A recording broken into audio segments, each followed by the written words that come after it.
This is about some websites that the CIA made around 2010.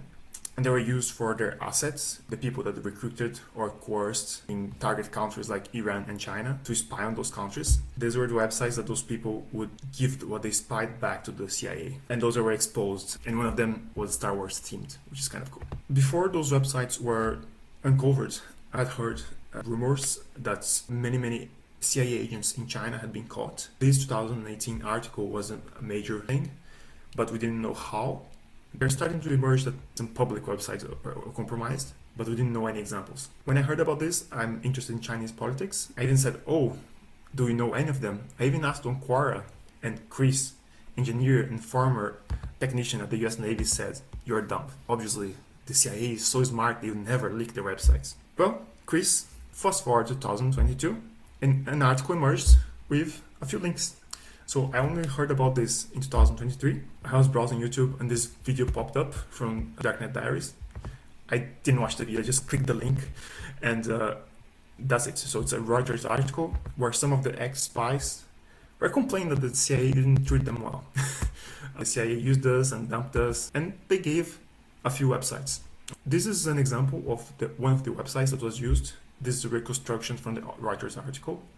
As you'd expect, there's a login field where the agent would go and type a password and would use encryption to talk to the CIA. But Reuters only gave 2 URLs directly on the article, but they also gave like 7 or 8 screenshots in total. From those screenshots, it was rather easy to find out all the domains, the 7 or 8 domain names, because either they were like on the title of the page, this is one of the pages, or if you inspected the page's source, the URL for the images had a website. So this activegaminginfo.com, this Chinese website, was one of the websites. So they basically gave away 7 or 8 websites. But they also said that they had found upwards of 350 or 800 or something like that websites. And when I read that, I was like, oh, it would be cool if you could find a bunch of them, right? But they didn't disclose them because they didn't want to cause trouble to the agents. But I said, okay, I'm gonna try anyways. It's been 10 years, let's do it. The coolest things that I found, one, the Star Wars website. That was pretty awesome because most of the websites are extremely boring and they don't have pop culture references like this. The Reuters article basically gave all those that had pop culture references, but they missed this one, and I'm really glad because they want to reveal it. So this is awesome. And the other cool thing and much more serious is the USA spying on its allies. And by allies, I mean democracies, which we know, of course, are not really allies. So, for example, Brazil. We know which country those websites target because of the language. Some languages could be many countries, but our language could only be one country. For example, Brazilian Portuguese, they are spying in Brazil. Snowden had already talked about this, and there are many other relations. We know they spied in Brazil, but it's really cool that you get this Wayback Machine image. You have an actual link.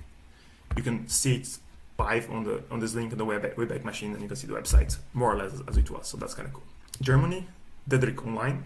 I don't speak German, but it's German. France, Le Summum de la Finance. I speak French. Italy, Attività Estreme. And many other democracies. So it's kind of cool.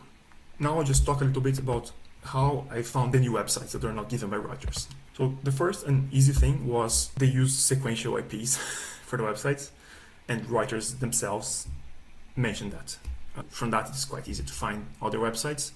It's just a question of how good is your data. Because the websites are down now, so it has to be historic data. The first website that I found some easily accessible on the web browser historic data was this one, viewdns.info. It's not complete by any means. I pieced data from many sources, but this one was the easiest one to use, and the first one I found on Google, and I found some new domains and I was quite excited.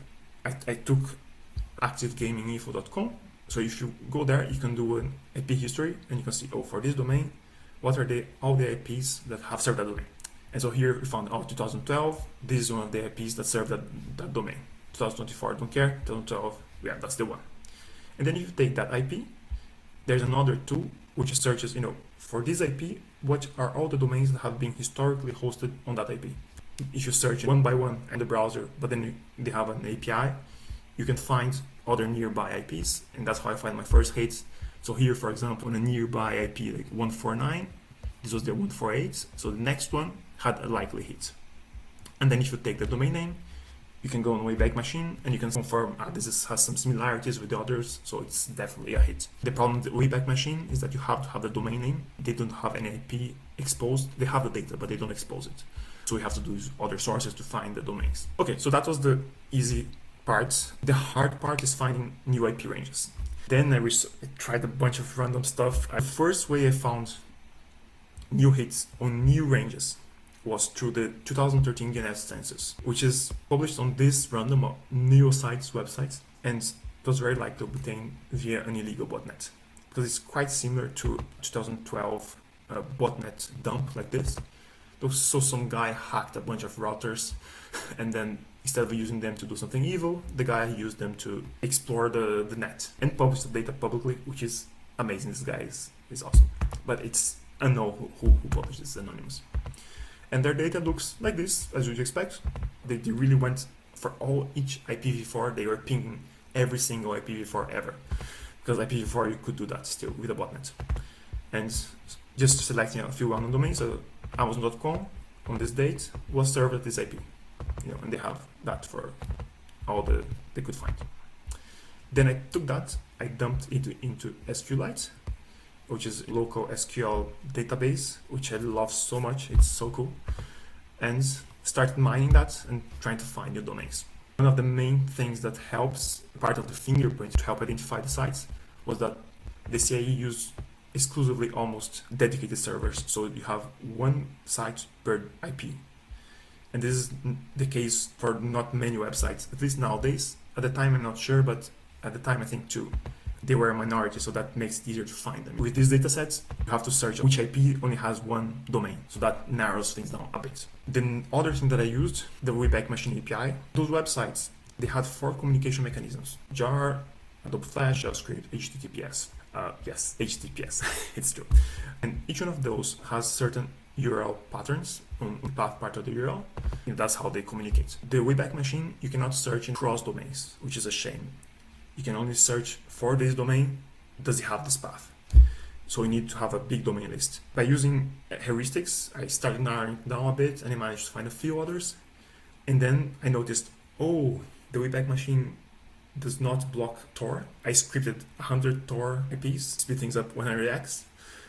That helped a lot. Basically, there's a funnel, and you start narrowing down more and more likely hits, and then you just looked at them manually at some point. And the other thing, which was major and is very cheeky and very heuristic, is 1/3 of the hits contains the word news on the domain name. And I used that heuristic, and it was extremely effective.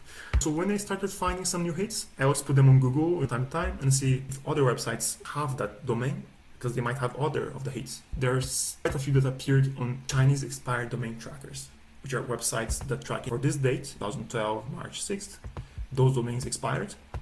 I think the goal of this website is like commercial uses to sell the domains afterwards, but I used them. They were highly throttled, but with some patience, I scraped them all and I put it on GitHub. Another little data set and contribution to the community, which is kind of cool. Finally, I'm not an expert on any of this. I just Googled and tried stuff out. If you have any historic data sources, because those websites are down now, so historic data sources or any ideas of 3D fingerprints, do let me know. If you find something, you will be extremely clearly credited on the article and on Twitter.